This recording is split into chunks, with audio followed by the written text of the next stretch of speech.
بسم الله الرحمن الرحيم. السلام عليكم ورحمة الله وبركاته طلاب الصف الثالث الإعدادي.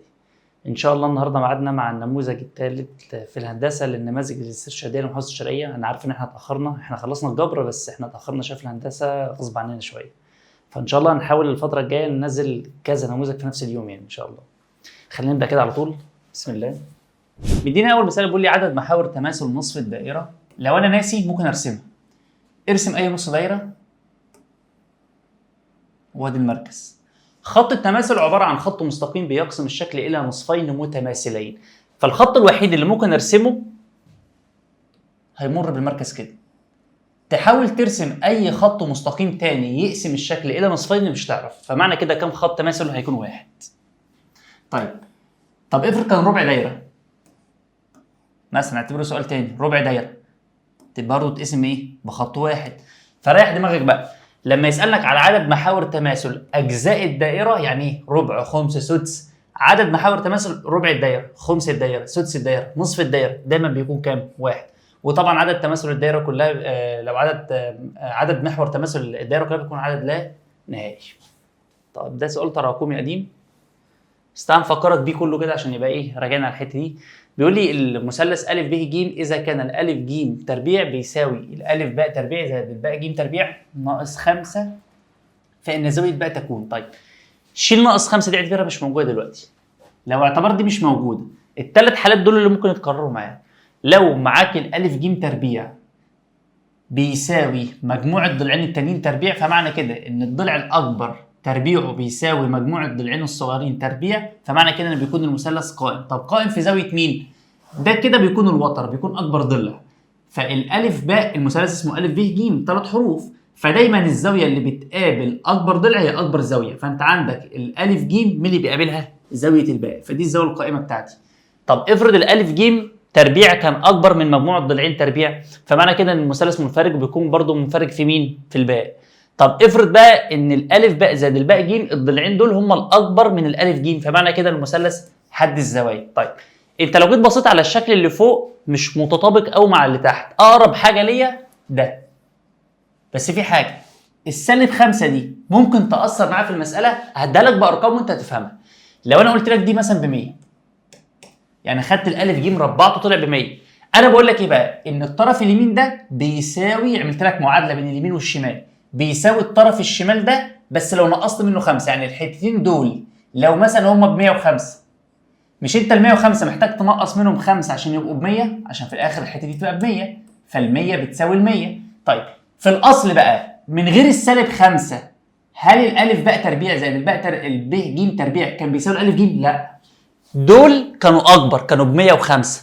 فانا دلوقتي دي عباره عن جزء داخلي جوه المساله، بس مش هيحدد لي الزاويه بتاعتي هتكون عباره عن ايه. بمعنى ان الحته دي ان انت عشان تحط السالب 5 فمحتاج تشيلها تاني وتعرف المساله كان اصلها ايه بحيث ان تقدر تقارن. فانا لو شلت السالب 5 هتلاقي ان الجزء ده ال 105 بقى اكبر من 100، فمعنى كده ان الالف ج تربيع بقى اصغر من الالف باء تربيع زائد الب ج تربيع. ما انا عشان اساوي الجزء ده بالجزء ده رحت منقص منه 5، انا شلت لك بقى ال5 تاني رجعته لاصله، فمعنى كده بقى ان الجزء ده اكبر من ده. مش ده الحاله الثالثه؟ طب هنا بقى لما يكون الحاله الثالثه يبقى كل الزوايا ايه؟ كل الزوايا حاده، فايا كان الزاويه اللي هسالك فيها هتكون زاويه ايه؟ زاويه حاده. طب لو زائد، افرض دي كانت زائد 5، يبقى في الاصل الناحيه دي هي كانت الاكبر. ليه؟ ما انت دي مثلا لو ب 100 دي مثلا بقى هتبقى ب 95، دي كده هتبقى ب 95، فانت زودت 95، فانت زودت عليها ال5 عشان تبقى ب 100. ففي الاصل الناحيه دي كانت اكبر من الناحيه دي، فكده الحاله بتاعتها هتكون ايه؟ هتكون الحاله اللي في النص، فهيكون المثلث منفرج وهتكون منفرجه زاويه الباء منفرجه لو سالك عليها. تمام؟ السؤال اللي بعده بيقول لي اذا كان لام مماثل الدايره م عند نقطه ا، بحيث كان م ا بتساوي 2 س زائد 3 سم، فان طول قطر الدايره وطول قطر الدايره بيساوي 14، فان س بتساوي. طيب من الحته دي كده انا هاخد مفتاح حل المساله. امتى المستقيم بتاعي بيكون مماثل الدايره؟ اهو لو معايا مستقيم كده لامس الدايره في نقطه وهو سماها لك نقطه ا، الدايره اسمها م. طب نص القطر بتاعك كام؟ انا مديك القطر كله ب 14، يبقى نص القطر بكام؟ ب 7 سم. طيب لو جيت قارنت، يعني حتى لو انت مش حافظها، لو جيت قارنت دي كده نص القطر وده كده البعد بين الميم الف، طب ما انت هتلاقي هي نص القطر هي الميم الف، فمعنى كده ان لما يكون المستقيم بتاعك مماثل الدايره اعرف كده ان الميم الف هو نص القطر. هعمل معادله بين الميم الف ونص القطر، احنا اتفقنا نص القطر بكام؟ ب 7 سم، جبتها من هنا. طب الميم الف بكام؟ هو مديني معادله اسمها 2 س زائد 3. خلاص هودي هناك باشاره مخالفه، يبقى ال 2 س هتساوي 4 للطرفين، يبقى س بتساوي كام؟ بتساوي 2. هو عايز قيمه الس يبقى س ب 2 بس، خلاص خلصت. طيب ده من ضمن اسئله بقى النموذج دي كويسه يعني، فيها لخبطه كتير قوي للطلبه. طب تعالى ناخدها واحده واحده كده. بيقول لي في الشكل المقابل ألف جيم ألف جيم ينصف زاويه ألف، يبقى الزاويه دي بتساوي الزاويه دي، ومديك ان الألف باء اكبر من الألف دال، يعني الجزئيه دي الألف باء دي كده اكبر من الألف دال، وبيقول لك ان الدال ج بتساوي الب ج، الضلع ده بيساوي الضلع ده. اثبت ان الشكل أ ب ج د أ ب ج د ده كله رباعي دائري، يعني ينفع الف حواليه دايره. طيب هي الفكره ان المساله يعني انت تجيبها يمين شمال، تحاول تطبق الثلاث خواص بتوع الرباعي الدائري بحيث ان انت تقول هو رباعي دائري، مش جاي معاك. هاتها كده يمين شمال مفيش خالص. فانت محتاج بقى تعرف ايه؟ يعني انا عارف الحل، بس تعالى ناخد واحده واحده كده. انا هقول لك يعني احنا ممكن نروح للحل ده ازاي. انا دلوقتي لو جيت بصيت على المعطيات، انا مديك الزاويه دي بتساوي دي، وفي ضلع بيساوي ضلع.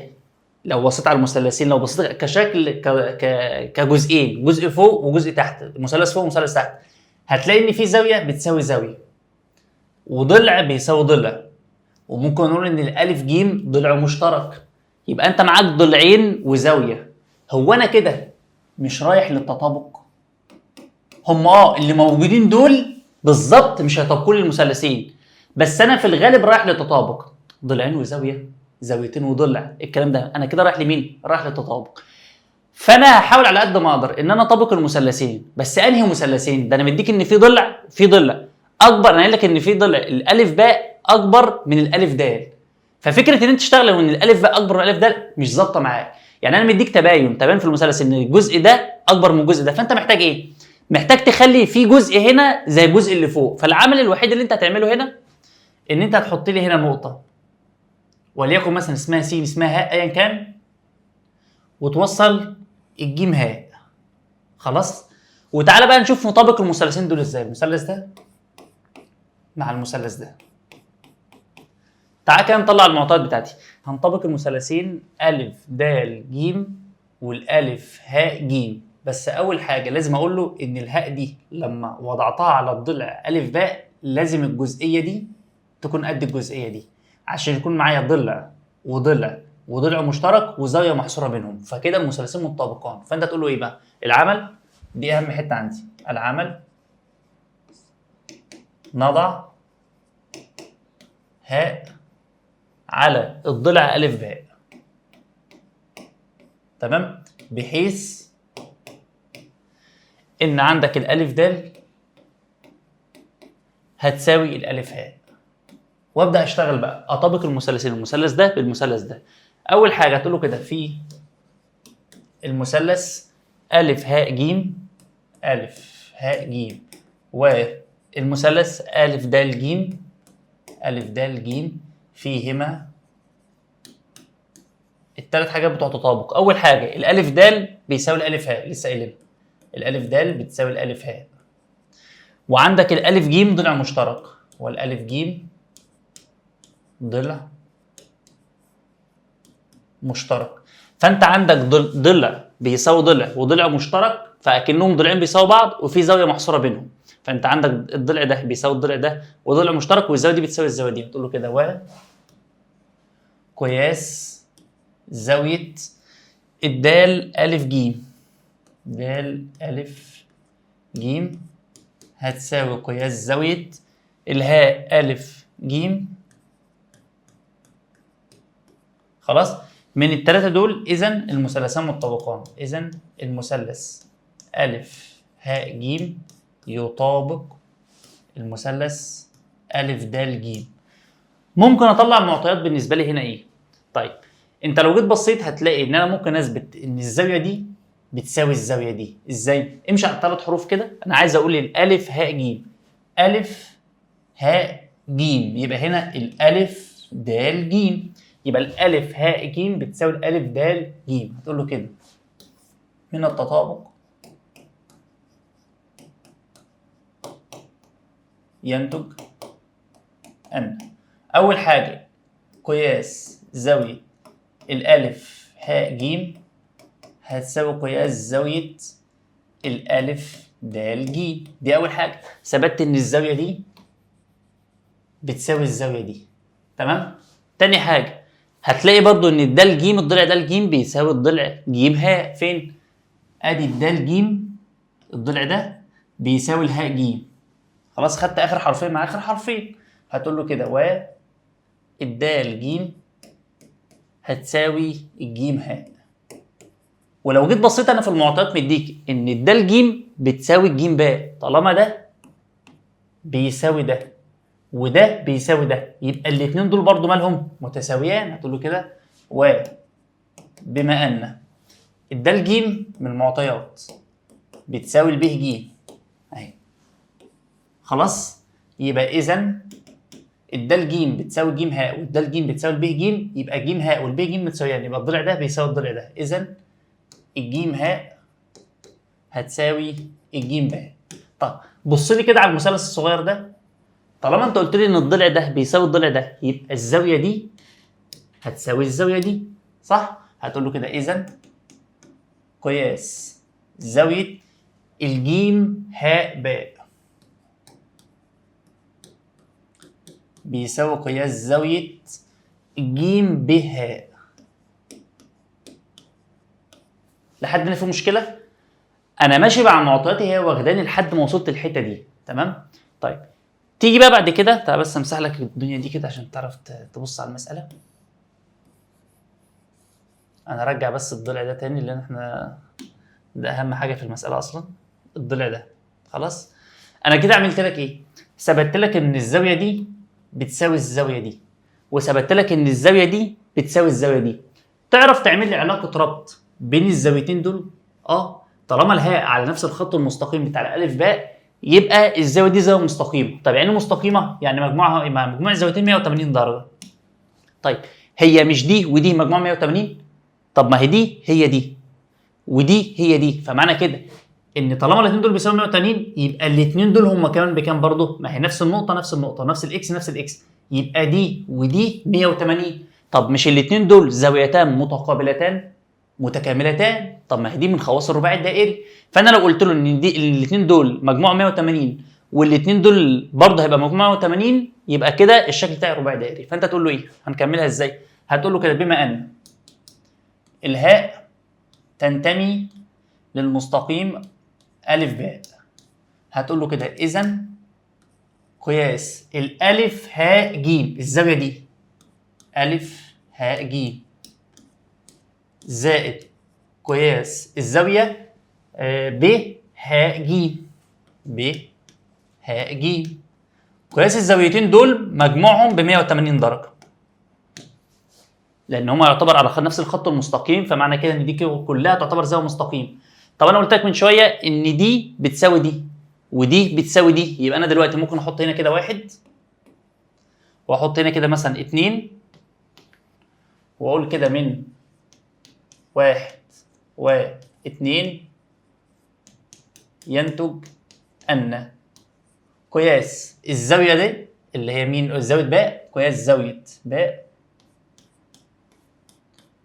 زائد قياس زاوية الدال برضه هما كمان الاثنين مجموعهم 180 درجة.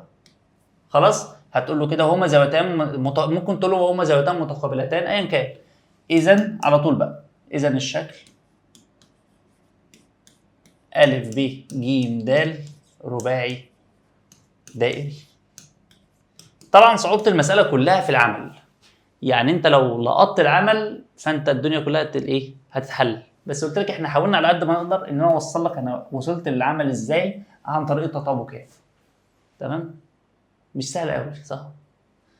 اللي بعدها بيقول لي هنا طول نصف قطر اصغر دائره تمر بالنقطتين الف وباء بحيث ان الالف باء ب 8 سم. طيب بيقول لك ان انا لو عايز اجيب طول نصف قطر اصغر دائره تمر باي نقطتين، هات لي البعد بين النقطتين وهات نص البعد ده ومالكش دعوه، يبقى كده نص القطر. يعني انا دلوقتي لو عايز اجيب نص القطر، فين النقطتين؟ اسمهم الف وباء. طب هات لي البعد بينهم، انا اديته لك هنا ب 8 سم.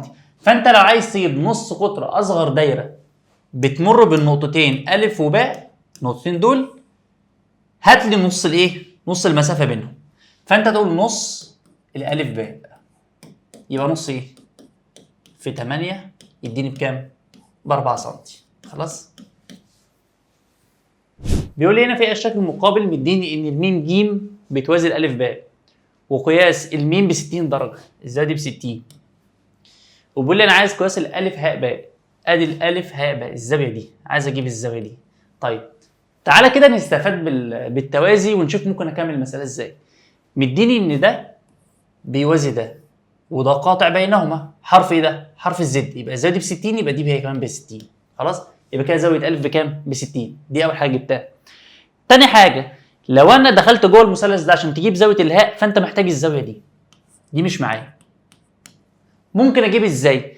عشان تجيب اي زاويه محيطيه مرسومه على الدايره، فانت تحاول يا تربطها بمحيطيه زيها، يا بالقوس، يا بمركزيه ماسكه نفس القوس. فلو جيت بصيت هتلاقي زاويه الباء دي ماسكه القوس ج الف. طب ما هي زاويه مين برضو المركزيه دي ماسكه القوس ج الف. فطالما محيطيه ومركزيه ماسكين نفس القوس، ففي علاقه ربط بين الاثنين. طب ايه علاقه الربط؟ ان المحيطيه نص المركزيه. طب يبقى المحيطيه بكام؟ ب 30. يبقى دي ب 30 درجه، ما دي محيطيه ودي مركزيه. طب دي ب 60 ودي ب 30، يبقى الزاويتين دول كده ب 90 درجه. طب مجموع زوايا المثلث كلها كام؟ 180. عشان تجيب الزاويه دي هتبقى 180 ناقص 90، فتديني برضه بكام؟ 90. يبقى الزاويه دي بكام؟ ب 90 درجه. دي زاويه الالف هاء باء. مدينا بيقول لي الزاويه المحيطيه التي تقابل القوس الاكبر في الدائره تكون زاويه نوعها ايه؟ حاده ولا قائمه ولا منفرجه ولا منعكس؟ طيب لو هحفظها لك، الزاويه المحيطيه التي تقابل القوس الاكبر في الدائره تكون منفرجه، والتي تقابل القوس الاصغر تكون حاده، واللي طبعا الزاويه المحيطيه المرسومه في نصف دائره تكون قائمه بالمره. كده الثلاثه دول معاك. فانت لو عايز تعرف المنفرجه دي مثلا تعرف شكلها، مثلا لو معايا دايره كده ورسمت لك المركز هنا كده مثلا، ادي الميم، ورسمت لك زاويه محيطيه كده مثلا. انا بقول لك الزاويه المحيطيه دي ادي الالف باء ودي جيم ودي د مثلا. الزاويه المحيطيه الف جيم بتقابل القوس الاكبر فين؟ هتلاقي القوس ده كله. فالقوس ده عدى نص الدايره، يعني عدى ال 180، والزاويه المحيطيه بتساوي نصف قياس القوس. يعني هي لو كانت بتقابل نص الدايره بس كانت هتبقى بتقابل ال 180، فهتبقى ب 90، لان الزاويه المحيطيه نص القوس. هي عدت الزاويه المحيطيه كده هتعدي ال 90. ما هي انا زودت عن نص الدايره الجزء ده. خلاص؟ فطالما هتعدي ال 90 تبقى زاويه ايه؟ منفرجه. لو عايز تفهم اللي فوق دي جت ازاي يعني. اللي بعدها ده تمرين مشهور، عرفته ازاي؟ لما يكون عندك اي وترين قطعوا الدايره وخرجوا بره واتقابلوا في نقطه، فده كده تمرين مشهور. انا كان معايا تمرينين مشهورين، ده واحد منهم. وطبعا فكره تمرين مشهور مش فكره تمرين مشهور يعني لازم يجي في الامتحان او مشهور ان هو يجي في الامتحانات، لا، هو بس اعتبرها كلمه نتيجه او كلمه نظريه. هي كل نتائج كل نظريات لازم تيجي في الامتحان؟ لا مش شرط. خلاص؟ طيب احنا كنا بنعمل ايه لما يكون الوترين اتقطعوا خارج الدايره؟ كنا بنقول قياس زاويه الهاء. طبعا انت هتنزل له الكلمه دي تاني، هتقول له كده لو هنكتب رام بما ان الالف باء، الشعاع الف باء يقطع الشعاع ج د في النقطه هاء، وتبدا تطبق نظريه التمرين او تطبق التمرين المشهور بتاعك. تقول له كده اذا قياس زاويه الهاء اللي بره دي، زاويه الهاء دي بتساوي نص في ايه بقى؟ لما يكون عندك الزاويه بتاعتك بره الدايره، فانت بتقول القوس الاكبر ناقص القوس الاصغر. خلاص؟ فانت هتقول قياس الالف جيم ناقص قياس الب د. واشيل معطياتي او بشيل الحاجه اللي معايا واكتبها. فانت معاك دلوقتي مين؟ معاك قياس الهاء نفسها بكام؟ ب 35. دي 35 بتساوي وادي النص، والالف ج بكام؟ بيديهولي ب 100 ناقص قياس الب د اللي هو عايزه. طيب بدل ما تضرب النص جوه مره هنا ومره هنا وتوزع، لا انا ممكن اتخلص من النص ازاي؟ هضرب في 2. لو ضربت هنا في 2 وهنا في 2، ما طالما دي معادله، طالما ضربت الاثنين دي في الطرفين ولا اكن اي حاجه، الاثنين هتطير مع النص، والاثنين في 35 يديك 70. كل ده بيساوي 100 ناقص قياس الب د. لو عايز اجيبها بالنظر 100 ناقص كام يديني 70، يبقى 30. يا اما تودي دي هناك باشاره مخالفه عشان تبقى بالموجب وتجيب دي باشاره مخالفه، يبقى قياس الب د هتساوي 100 ناقص 70 فتديني كام؟ 30 درجه. وطبعا مساله زي دي لما تيجي في الامتحان ممكن تجي لك ابسط من كده. يعني ايه؟ ممكن يجي لي ان دي ب 100 ودي ب 30 وانا عايز اجيب قياس الهاء، هستخدم القانون ده وبالاله على طول خلاص. بس هي ان شاء الله لو جت في الامتحان بتبقى مضمونه يعني. ده برضو سؤال بيتكرر كتير، ممكن برضو يجي ابسط من كده. يعني جه في الازهر ابسط من كده بكتير. بيقول لي الالف ب ج رباعي دائري فيه قياس الالف بيساوي 2 قياس الباء بيساوي 5 قياس الجيم. طيب ارسم اي رباعي. انا مش عارف ارسم رباعي دائري، انا ما قلتلكش ارسم رباعي دائري، ارسم لي اي رباعي، مش لازم ترسم دايره، ارسم اي شكل. الف ب اي 4 رؤوس، الف ب ج ده المتوصلين ببعض. بيقول لك ان قياس الالف بتساوي 2 قياس الباء بيساوي 5 قياس الجيم. حاول على قد ما تقدر تشتغل على العلاقه اللي تربط لك زاويتين قصاد بعض. بمعنى انا مديك الالف والباء والجيم، علاقه بين الثلاث زوايا. مين اللي قصاد بعض فيهم؟ الالف والجيم. ادي الالف وادي الجيم. انا بقول لك ان الالف بتساوي 5 اضعاف الجيم. يعني انا دلوقتي طبعا الاثنين قصاد بعض، يعني الزاويه دي والزاويه دي، مش في علاقه بين اي زاويتان متقابلتان في الشكل الرباعي الدائري بيكونوا متكاملتان. فانا ممكن اقول ان قياس الالف زائد قياس الجيم بتساوي 180. طيب مش انت عارف ان الالف بتساوي 5 اضعاف الجيم؟ في مشكله لو انا شلت الالف دي وحطيت بدلها 5 جيم؟ هي 5 جيم. ما هو الاثنين بيساوي بعض، ما هي الالف هي الخمسه، هي دي يساوي، ما هي اللي يساوي دي هي اللي يساوي دي، فالاثنين دول بيساوي بعض برضه. قياس الالف هتساوي 5 اضعاف قياس الجيم، فانا ممكن اشيل الالف واحط بدلها 5 جيم، فكل ده هيبقى زائد قياس الجيم بتساوي 180. معادله في مجهول واحد، هنا هيديني 6 جيم بيساوي 180. فانا هقسم على الستة للطرفين، دي هتطير مع دي، يبقى قياس الجيم هتساوي تديني 30 درجه. 180 على 6 فيها 30. جبت قياس الجيم، انا ممكن اجيب قياس الالف بقى. ازاي؟ ادي قياس الالف، مش هي بتساوي 5 قياس الجيم؟ طب ما انا جبت الجيم ب 30، هتبقى الخمسه في 30 فتديني 150. تمام؟ فانت معاك دلوقتي دي ب 30 ودي ب 150، فانت عايز تجيب الدال. عشان تجيب الدال محتاج تجيب الباء، فانا هكمل العلاقه بتاعتي ان الالف، مش الالف بتساوي 2 باء بتساوي 2 قياس الباء. ما هي الالف 150 بتساوي وادي الاثنين في قياس الباء، هقسم على الاثنين للطرفين، فدي هتطير مع دي، يبقى قياس الباء من هنا كده هتساوي 150 على الاثنين فيها 75. كده انا جبت قياس الباء دي ب 75. تكمله ال 180 كام؟ 105. بس خلاص. تمام. مدينة بيقول لي م ونون دائرتان متقاطعتان طول نصفي قطريهما 4 سم و7 سم، فإن الميم نون ينتمي للفترة إيه؟ طيب أنت عارف إن الدائرتان المتقاطعتان بيكون الميم نون الخط المركزين بيكون محصور بين الطرح وبين الجمع. خلاص؟ بيكون أكبر من الطرح وأقل من الجمع، فأنا هطرحهم هنا وهجمعهم هنا. أدي القطرين نق 1 ونق 2، هطرحهم 7 ناقص 4 يديك كام؟ 3. وادي الميم نون، ولو جيت جمعتهم 7 و4 يديني كام؟ 11. فانت عندك الفتره بتاعتك ميم نون تنتمي عندك ادي الثلاثه وادي ال11. دايما بنكتب الصغير بعدين الكبير، من هنا مفتوحه ومن هنا مفتوحه عشان ما فيش هنا يساوي ولا في هنا يساوي. خلاص يبقى 3 وكام؟ 3 و11 فين؟ ده رقم بقى بتتكرر كتير ودايما بتيجي في الامتحان. ان شاء الله تجيلك يعني. لان هي لو جت بتبقى مضمونه يعني. طيب السؤال اللي بعده بيقول لي عدد الدوائر التي تمر بثلاث نقاط ليست على استقامه واحده. لو مش فاهمها ارسمها، يعني ايه؟ حط اي ثلاث نقط بس ما تكونش على استقامه واحده كده مثلا. تعرف تلف حوالين دايره؟ اه عادي خالص اهي. طبعا هي مش مظبوطه قوي عشان عاملها بايدي، بس انت ممكن تلف حوالين دايره عادي خالص اهي. تمام. طيب امتى تبقى بصفر؟ يبقى انت ممكن الف حوالين دايره واحده. امتى تبقى بصفر؟ لو الثلاث نقاط على استقامه واحده. ما ينفعش. ليه؟ لو جيت لفيت على اول نقطتين مش هتلف على الثالثه، تلف على اخر نقطتين مش هتلف على الاولى، تلف على الاولى والثانيه مش هتلف على الثالثه، على اللي في النص. واحد هيقول الاولى والاخيره مش هتلف على اللي في النص، واحد يقول لي طب ما هي اللي في النص ديت جوه الدايره. لا، يعني ايه الثلاث نقاط؟ الدايره بتمر بثلاث نقاط، يعني لازم النقطه الثالثه دي تكون على الجدار الخارجي بتاع الدايره. ففكره ان هي في النص فهي داخل الدايره، ما تنفعش. خلاص.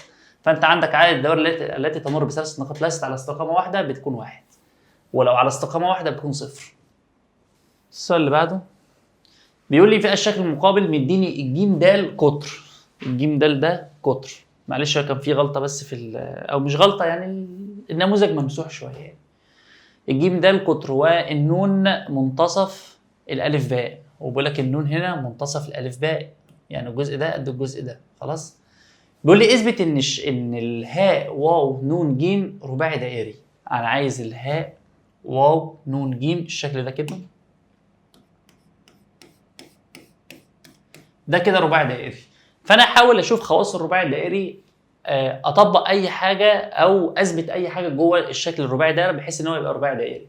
طيب اول حاجه ممكن نعملها، طالما مديك قطر،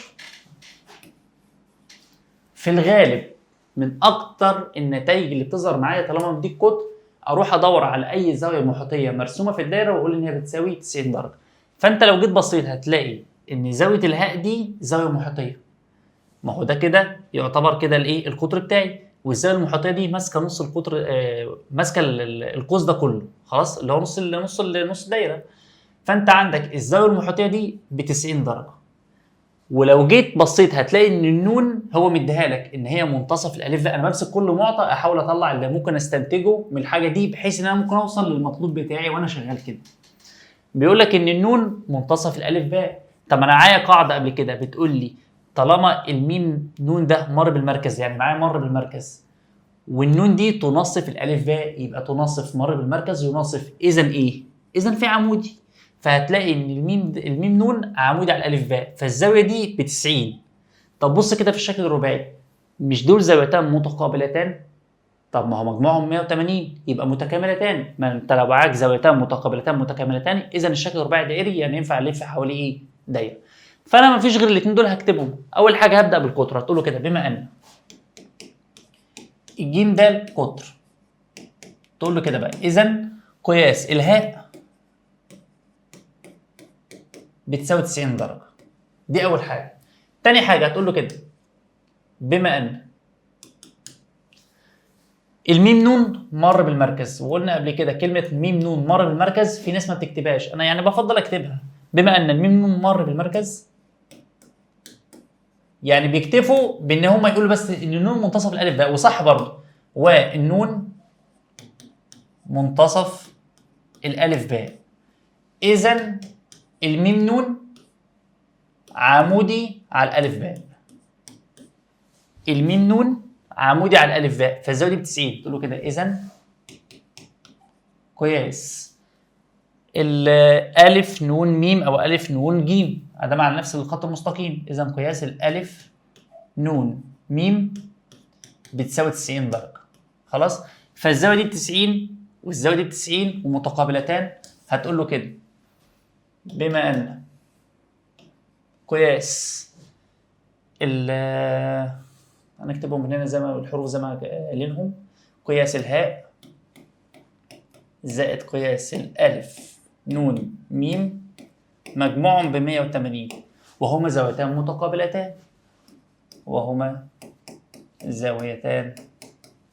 متقابلتان. يبقى متكاملتان، اذا الشكل رباعي دائري. تقول له كده اذا الهاء واو نون جيم رباعي دائري. تمام، سهله ما فيهاش حاجه. دي برضو من المسائل الكويسه ان شاء الله لو جت بتبقى مضمونه وسهله يعني. تعالى نمشيها خطوه خطوه كده. بيقول لي الالف باء والالف جيم ممسان من غير ما ابص على الشكل. لو لقيت الممسان دول اتقابلوا خارج الدايره يبقى لازم يكون الممسان دول متساويين في الطول. خلاص؟ طب افرض لقيت في نهايه الممسين في وتر ماسك الممسين ببعض، يبقى ده مثلث، والمثلث لازم يكون متساوي الساقين. فالضلع ده بيساوي الضلع ده، يبقى الزاويه دي بتساوي الزاويه دي. دي اول حاجه. فانا عرفت ان الزاويه دي هتبقى بتساوي الزاويه دي لان الضلع ده بيساوي الضلع ده طالما في عندك ممسين اتقابلوا خارج الايه؟ خارج الدايره في نقطه. طيب تاني حاجه، انا ده اللي قدرت اعمله في المثلث، بس الفكره ان المثلث بتاعي فاضي ما فيهوش حاجه. فده اللي قدرت استنتجه من اول كلمه ممسان. طب تعال بص هنا، لو جيت بصيت هتلاقي ان ده نص قطر وده نص قطر، يبقى دي زاويه مركزيه. طيب ايه علاقه المركزيه بدي؟ ما هي دي محيطيه، الاتنين ماسكين نفس القوس ده. المحيطيه نص المركزيه، يبقى دي بكام؟ دي ب50. طب مديني توازي ليه؟ اكيد هستفاد منه بحاجه. هو مديك ان الجيم واو بتوازي الالف باء، والبه جيم قاطع لهما. حرف ايه ده؟ حرف الزد. فدي ب50 تبقى دي كمان بكام؟ ب50. طب ما دي هي كمان بكام؟ ب50. طب دول بكام؟ ب100. يبقى دي بكام؟ ب80. جبت قياس الالف. بس الفكره في حاجه، يعني حاول على قد ما تقدر ما تتعبش المصحح. ما تبداش من هنا. انت لو بدات من هنا هتسيب كل حاجه فاضيه وترجع في الاخر تملاها تاني. معطياتك كلها بدات من اول هنا. من هنا دخلت جوه المثلث اللي انت عايز تجيب قياس الالف منه. فانا هبدا من هنا الاول. تعال نشيل بقى ده كله تاني. نبدا بقى نكتب المساله انا وانت من الاول تاني كده. طيب بس على الاقل احنا عرفنا هنبدا منين. احنا مسحنا الجزئيه دي معلش. ده كده في خط مستقيم هنا.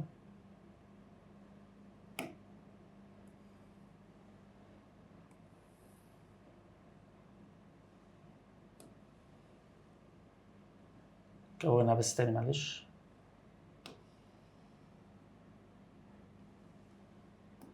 نماذج الوزاره دايما بيكون فيها يعني الحاجات بتبقى جايه ممسوحه كده شويه. طيب طبعا هنا في توازي. نبدا نشتغل بقى. اول حاجه قلنا هنبدا بمين؟ هنبدا بهنا. هتقول له كده بما ان، او على طول انت عندك قياس الب جيم واو بتساوي نص قياس الب ميم. دي هنا في ميم. ب ميم واو يعني هتساوي كام؟ هتساوي 50 درجه. بس اقول له ليه؟ يعني ما اسيبهاش عمياني كده. هقول له كده محيطيه ومركزيه مشتركتان في نفس القوس اللي هو ب واو. مشتركتان في الب واو، القوس ب واو. تمام؟ دي اول حاجه. تاني حاجه استفاد بالتوازي بحيث ان هو يدخلني جوه المثلث اللي انا عايزه. هتقول له كده بما ان الجيم واو بيوازي الالف باء. برضه في ناس بتبدا تطبق التوازي على طول، هي تبادل وتناظر وتداخل. انا بفضل اكتب قاطع لهما والخط ده قاطع لهما. تقول له كده و الب ج قاطع لهما، يعني هو اللي وصلهم ببعض، عشان كده عملوا حرف الزد مع بعض. اذا قياس زاويه الب ج واو، الب ج واو هتساوي قياس الالف ب ج حرف الزد اهو. الزاويه دي هتساوي دي ب50 تبقى دي هي كام؟ ب50 بيساوي قياس الالف ب ج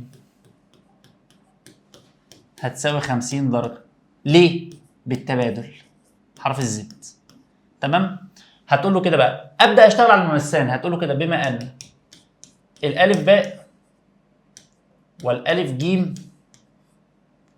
ممسان، اذا الالف باء هيساوي الالف ج. احنا قلنا طالما في عندك ممسين اتقابلوا خارج الدايره في نقطه، اذا الممسان متساويين في الطول. خلاص؟ طب طالما الممسين دول متساويين في الطول، اذا الزاويه دي هتساوي الزاويه دي. اذا قياس الالف ب ج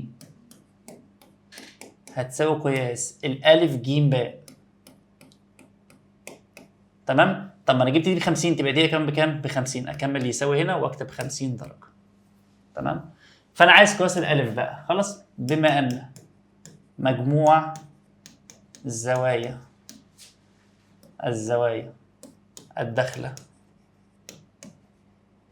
للمثلث بتساوي 180 درجة. تقول له كده بقى إذا قياس الألف هيساوي 180 ناقص مجموع الزاويتين اللي أنا جبتهم اللي هو 50 زائد 50، فتطلع بكام؟ ب80 درجة، وده اللي هو عايزه. سهل إن شاء الله، لو جت في الامتحان تبقى مضمونة برضه.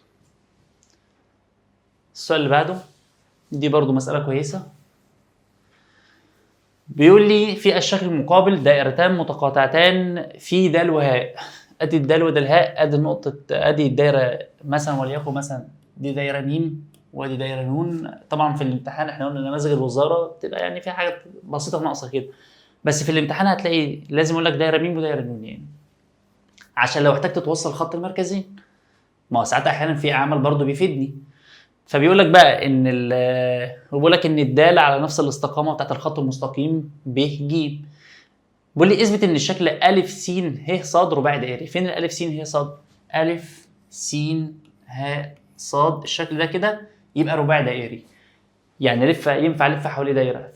فلازم يعني اطبق اي حاجه من خواص الرباعي الدائري بحيث ان انا اقول ان ده يبقى رباعي دائري.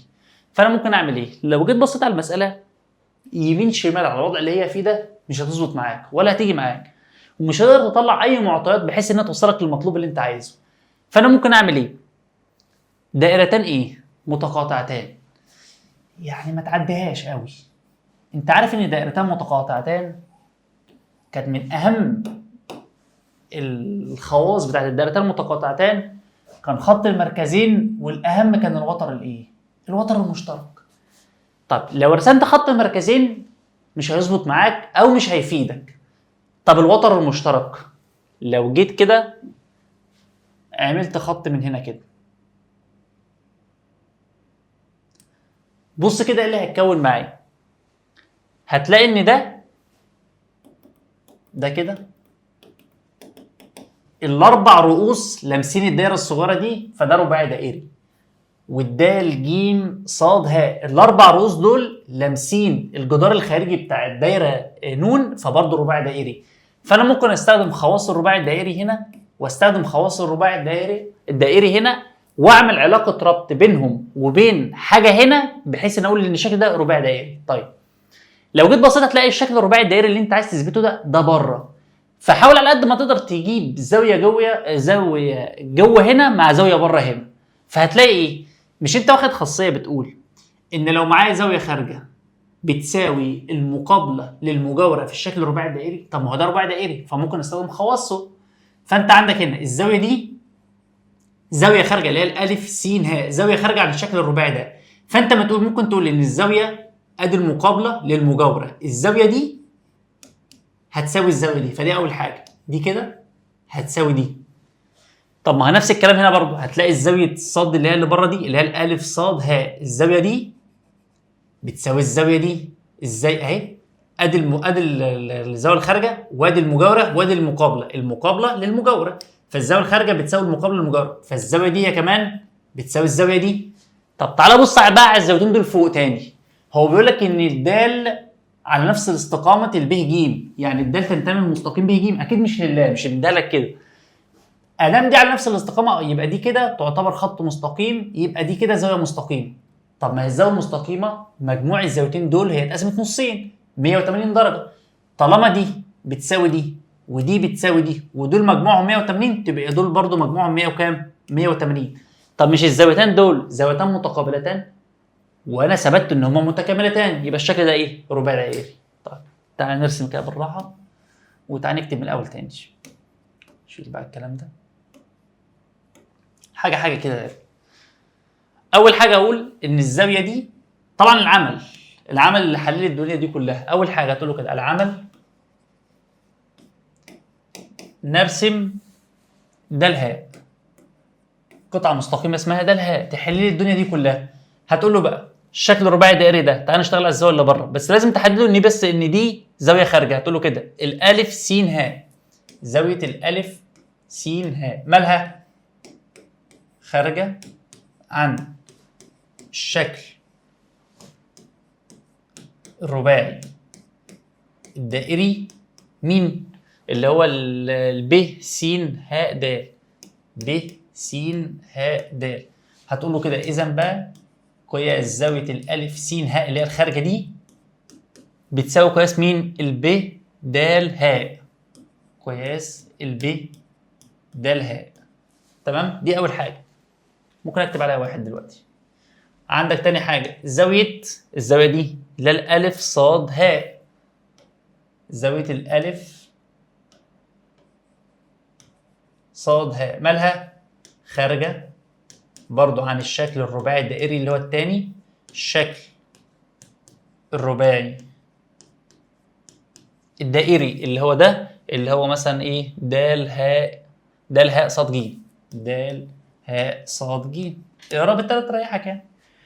هتقول له برضو ان الزاويه دي اللي هو تقول له كده اذا بقى قياس زاويه الالف صاد ه هتساوي قياس زاويه الهاء د ج. الهاء د ج. وسمي دي 2. خلاص؟ فانت عندك الزاويه دي بتساوي دي والزاويه دي هتساوي دي. قول له بقى بما ان الدال ينتمي للمستقيم ب ج. الدال تنتمي للمستقيم ب ج. اذا قياس زاويه الب د ه زائد قياس الهاء د ج مالهم؟ بتساوي 180 درجه. وسمي دي 3. اربط بقى الكلام ده كله ببعض. هتقول له كده بقى اذا من 1 و2 و3 ينتج ان قياس الالف س ه زائد قياس الالف صاد ه. انا كل اللي عملته ان انا ثبت لك الاثنين دول مجموع 180. طب ما هي دي بتساوي دي، يبقى هشيل دي واحط بدلها دي. ودي بتساوي دي، هشيل دي واحط بدلها دي. يبقى الاثنين دول برضو مجموعهم كام؟ ب 180 درجه. وهما زاويتان متقابلتان. دي مش لازم تتكتب قوي يعني، عايز تكتبها براحتك. اذا الشكل أ س ه صاد رباعي دائري. وده كده الحل بتاعي. ده سؤال سهل شويه، بس انت لو مش فاهم النظريه بتتثبت ازاي مش هتعرف تشتغل. يعني دلوقتي انا معايا دايره هنا كده، لما يكون معايا مماس بره، المماس ده لو هنا فيه مثلا مثلث كده مثلا ايا كان، فده كده بالنسبه لي مماس وده وتر داخل الدايره، فبيعمل زاويه مماسيه. كنا بنربط الزاويه المماسيه بالزاويه المحيطيه اللي ماسكه نفس القوس ده، ونقول الاثنين دول بيساووا بعض. نفس الكلام هنا بس الدايره مش هتكون موجوده. يعني نفس الكلام هنعمله هنا بس الدايره دي هتتشال. هتلاقي نفس الكلام. بص كده، لو قدرت تثبت لي ان الزاويه اللي بره دي اللي هو تعتبر مماس، وفين الضلع اللي جنبها اهو اللي هو يعتبر الوتر اللي كان جوه الدايره، الوتر اللي كان اهو ده كنت لافف حوالين الدايره دلوقتي. لو قدرت تجيب لي الزاويه اللي في وش الوتر ده اللي هي زاويه الالف دي، الزاويه دي بتساوي الزاويه دي، اذا الجيم هاء ده يعتبر مماس لو لفيت حوالين هنا دايره. خلاص؟ فانت تقول له ايه؟ هتبدا بايه؟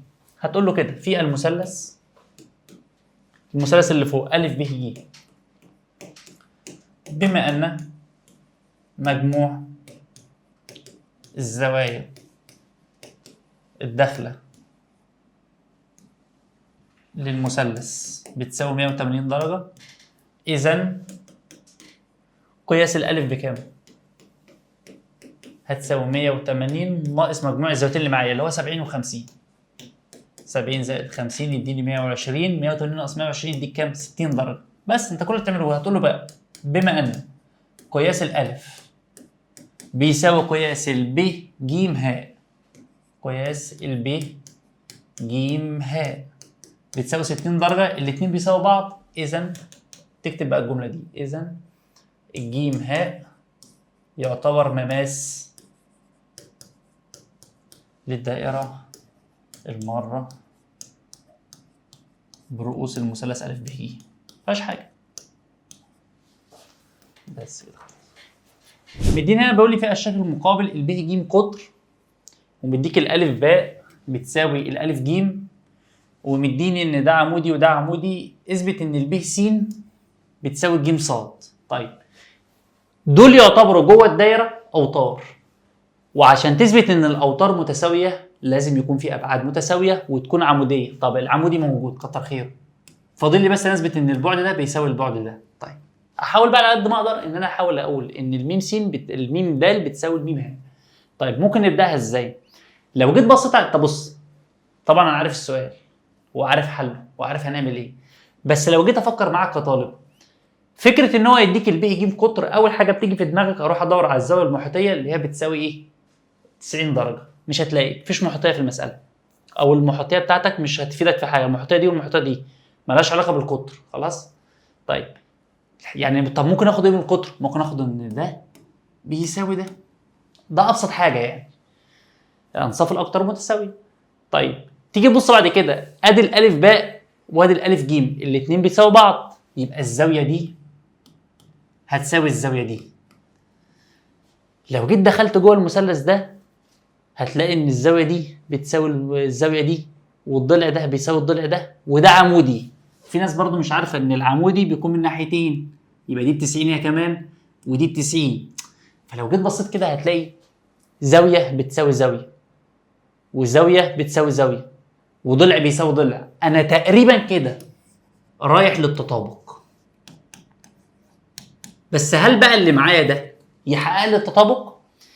لو الزاويتين دول بيساووا بعض، الزاويتين دول بيساوي الزاويتين دول قصدي، والضلع بتاعهم ده، الضلع ده والضلع ده بيساووا بعض، يبقى اذا المثلثان متطابقان. لا ده انا قلت لك ان الضلع ده اللي بيساوي ده، فانت مش محتاج الزاويه دي مع دي، لا ده انت محتاج دي مع دي ودي مع دي. ما لازم بص، لازم الزاويه دي مع الزاويه دي ودي مع دي، ولازم الضلع اللي عليهم. انما لما يكون عندك ضلعين بيكون الزاويه اللي بينهم، انما لما يكون ضلع بيكون الزاويتين اللي عليهم من هنا ومن هنا. فانت محتاج تقول ان الضلع ده والضلع ده بيساوي بعض، وكده كده انا قلتها. وعندك الزاويه دي بتساوي الزاويه دي قلناها، فانا محتاج بقى الزاويه دي. طب اجيبها منين؟ لا هي اجباري خلاص بقى بيساوي بعض. ازاي؟ دي بتساوي دي ودي بتساوي دي، يبقى طبيعي ان دي بتساوي دي. ازاي؟ طب اثبتها لي كده. مش دي ب 90 وليكن دي مثلا ب 30، يبقوا بكام؟ ب 120، يتبقى لي 50. طيب مش دي ب 90؟ طب ما هي دي بتساوي دي، تبقى دي ب 30. طب ما هو دول بكام؟ ب 120، تبقى دي بكام؟ ب 50. فاجباري اصلا هتقول له لما دي بتساوي دي ودي بتساوي دي، يبقى الاثنين دول برضه مكان مالهم بيساوي بعض. طب تعال نجمع بقى دونيتي تاني كده من الاول بقى خالص كده. شيل ده كله. تعال نبداها بالراحه كده. احنا عرفنا بس احنا رايحين لمين؟ احنا رايحين لتطابق. طيب اول حاجه ابدا بايه؟ اول حاجه ممكن نقول ان الزاويه دي بتساوي الزاويه دي. اول حاجه هتقول له كده بما ان الالف باء بتساوي الالف ج، اذا قياس الباء هتساوي قياس الج. اذا قياس الباء بتساوي قياس الج. دي اول حاجه.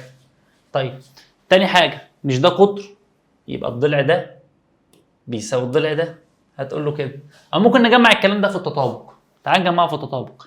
تعال بس نكمل الزوايا. انت عندك بقى الزاويه دي قايمه، دي عمودي، تبقى دي زاويه 90 درجه. هتقول له كده بما ان الميم د عمودي على الب الف، الميم د دي عمودي، يبقى الزاويه دي 90، يبقى اللي جوه دي هي كمان ب 90. هتقول له كده اذا قياس، انا محتاج اللي جوه، الب د م، الب د م بتساوي كام؟ 90 درجه. ونفس الكلام الميم هاء، الميم هاء عمودي على الجيم صاد، او الجيم الف، الاثنين واحد. الجيم الف، ما هو ادام نفس الخط المستقيم جيم صاد هي الجيم الف، مش تفرق معاك في حاجه. اذا برضه نفس الكلام، اذا قياس الميم هاء جيم اللي جوه دي، الميم هاء جيم هتساوي 90 درجه. خلاص. فانت ثبتت ان الزاويه دي بتساوي الزاوية دي ودي بتساوي دي، قول له كده هسمي دي 1 واسمي دي 2 من 1 و2 ينتج أن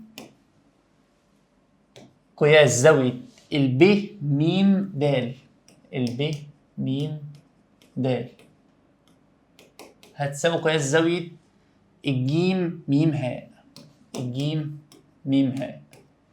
خلاص انا كده ثبت ان الزاويه دي بتساوي الزاويه دي، الزاويه دي بتساوي دي ودي بتساوي دي. وطبعا بما ان ده قطر هتقول له كده بما ان الب ج قطر اذا الب م هتساوي الميم ج.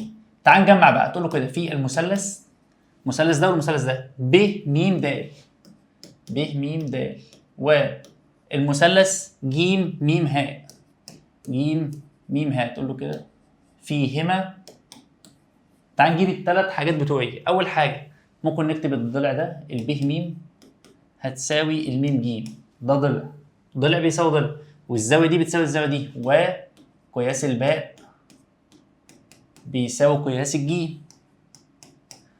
تالت حاجه الب م د راحت فين اهي، قياس الب م د بيساوي قياس الجيم م ه. من الثلاثه دول اذا المثلثان مطابقان، اذا المثلث ب م د ب م د يطابق المثلث ج م ه ج م ه. طيب بص كده من التطابق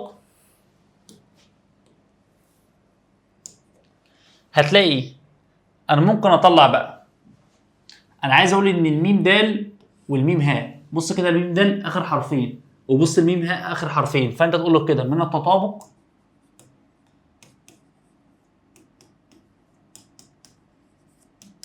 ينتج ان الميم د بيساوي الميم ه. ولو جيت بصيت على الميم ه، الميم د والميم ه في الشكل ده يعتبروا ايه؟ ابعاد متساويه.